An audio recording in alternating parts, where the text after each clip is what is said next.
తెలిసి తెలియని వయసులో పిల్లలు తప్పులు చేయడం సహజం. అలాంటి వారికి నచ్చజెప్పుకుని దారిలోకి తెచ్చుకోవాలి. మంచి చెడుల గురించి వారికి అర్థమయ్యేలా చెప్పి ఒప్పించాలి.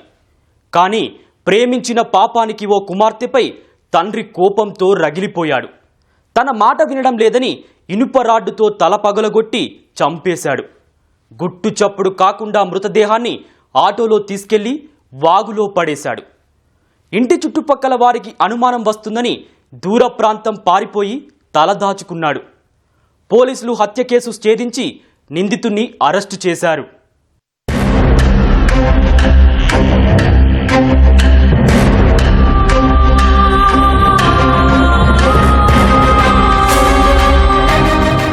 ఎన్టీఆర్ జిల్లా మైలవరానికి చెందిన బాజీ స్థానికంగా గంజాయి విక్రయిస్తూ ఉంటాడు. ఈ కేసుల్లో పలుమార్లు జైలుకు సైతం వెళ్లి వచ్చాడు. మొదటి భార్యకు 5 ఆడపిల్లలు పుట్టడంతో మగబిడ్డ కోసం నాగేంద్రమ్మను రెండో వివాహం చేసుకున్నాడు. ఆమెకు ఆడపిల్ల గాయత్రి పుట్టింది.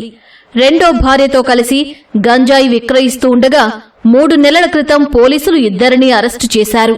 అయితే జైలులో బాజీకి రోహిత్ అనే దొంగ పరిచయమయ్యాడు. జైలు నుంచి విడుదలైన తర్వాత రోహిత్ను బాజీ తన వద్దే పనిలో పెట్టుకున్నాడు. రోహిత్ ఊరూరు తిరిగి ఉల్లిపాయలు, ముగ్గు విక్రయిస్తూ ఉంటాడు. రెండో భార్యకు బెయిల్ రాకపోవడంతో జైలులోనే ఉంది. దీంతో ఆమె కుమార్తె గాయత్రి కూడా తండ్రి వద్దే ఉంటోంది. అయితే రోజు బాజీ ఇంటికి వచ్చిపోతున్న రోహిత్తో గాయత్రికి పరిచయమైంది. అది కాస్త ప్రేమగా మారింది. వారిద్దరూ సన్నిహితంగా ఉండడంతో బాజీ వారిద్దరినీ గట్టిగా మందలించాడు.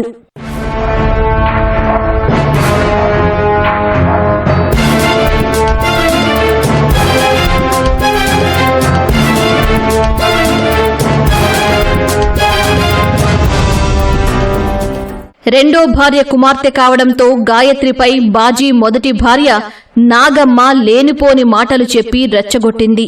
తాను మందలించినా రోహిత్తో ప్రేమ వ్యవహారం నడుపుతూ ఉండడంతో బాజీ ఆగ్రహం కట్టలు తెంచుకుంది. ఇనుపరాడుతో తలపై బలంగా కొట్టడంతో బాలిక అక్కడికక్కడే కుప్పకూలిపోయింది. చనిపోయిందని నిర్ధారించుకున్న తండ్రి రోహిత్ ఇంటి పక్కన ఉండే వారి ఆటో తీసుకువచ్చి మృతదేహాన్ని అందులో వేసుకుని అర్ధరాత్రి మధిర సమీపంలోని వాగులో పడేశాడు. కుమార్తె కనిపించకపోవడంతో తనపైనే అనుమానం వస్తుందని భావించిన బాజీ తెల్లారి మైలవరం నుంచి పరారయ్యాడు. భద్రాచలం మీదుగా ములుగు జిల్లాకు వెళ్లి అక్కడి గిరిజన గ్రామాల్లో మకాం వేశాడు. ఆ తర్వాత మరో 2 రోజులకు భార్యా బిడ్డలను అక్కడికి రప్పించుకుని అక్కడే కొత్త వ్యాపారం మొదలుపెట్టాడు. అయితే పోలీసులు సాంకేతిక ఆధారాలతో నిందితుడిని పట్టుకున్నారు. అయితే బాజీది మొదటి నుంచి నేర స్వభావమేనని, గంజాయి విక్రయిస్తూ అందరినీ మత్తుకు బానిసలను చేశాడని ఇంటి చుట్టుపక్కల వాళ్లు ఆగ్రహం వ్యక్తం చేశారు. బాగా అలవాటు చేసి కుర్రలను కూడా నాశనం చేసి అసలు ఏమి తెలియని వాళ్ళు కూడా అసలు మత్తులో దింపి అంత చికాకు చేసి ఈ రకంగా మనుషులను చంపటం ఈ రకంగా తయారయ్యి భార్యాభర్తలు ఇద్దరు కలిసి గంజాయి మోసారు. ఏదో ఖమ్మంలో కూడా ఒకసారి దొరికారు. అక్కడి నుంచి బెయిల్ పెట్టుకుని తీసుకొచ్చారు. ఈ రకంగా ఇంట్లో పడేసి ఆమె సాగు కొట్టి ఏరియా వాళ్ళ ఆటో మాట్లాడి ఆటో తీసుకొని పోయి తీసుకుపోయి పారేసిండు. ఏంటో తెలియదు. పిల్ల అయితే సాయంత్రం 4-5 నవ్వుకుంటా ఆడుకుంటా పిల్లలిద్దరూ ఆడుకుంటూ చూసాం. మేము భయం వేసింది మాకు కూడా, ఏంటి పిల్ల పుట్టని. అదండి మరి ఆ పిల్లకి న్యాయం చేయాలండి. ఆ పిల్ల తరపున ఎవరూ లేరు. వాళ్ళ అమ్మ జైల్లో ఉంది. మరి మీ ప్రభుత్వమే న్యాయం చేయాలి. ఆ పిల్లకి దిక్కులేని పిల్ల అయిపోయింది. మరి ఆ పిల్లని చంపేటప్పుడు అందరూ ఉన్నారు, ఫ్యామిలీ మొత్తం ఉందనుకుంటున్నారు. అనుకోవటం కాదు, ఉన్నారు అంటున్నారు. చేసేంత పనే ఉంది. ఆ పిల్ల నేరస్తురాలు కాదు, ఘోరస్తురాలు కాదుగా. ఓ చిన్న పిల్ల 16-15 సంవత్సరాల పిల్ల. ఆ పిల్లను చంపాల్సిన అవసరం లేదు. ఏదైనా తప్పుంటే గద్దించుకోవాలి, కొట్టాలా లేదా తిట్టాలా, అంతేగాని చంపేంత నేరం చేయలేదు కండి ఆ పిల్ల.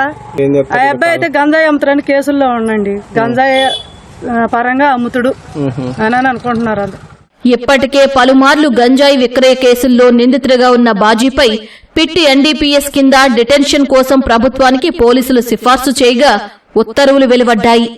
దీంతో నిందితుడిపై కఠిన చర్యలు తీసుకుంటామని పోలీసులు తెలిపారు.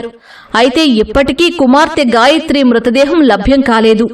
తండ్రి చెప్పినట్లు వాగులు, చెరువులు మొత్తం పోలీసులు జల్లెడ పట్టినా ఆమె ఆచూకీ దొరకలేదు. గాయత్రి మృతదేహం కోసం పోలీసులు ఇంకా గాలిస్తూనే ఉన్నారు.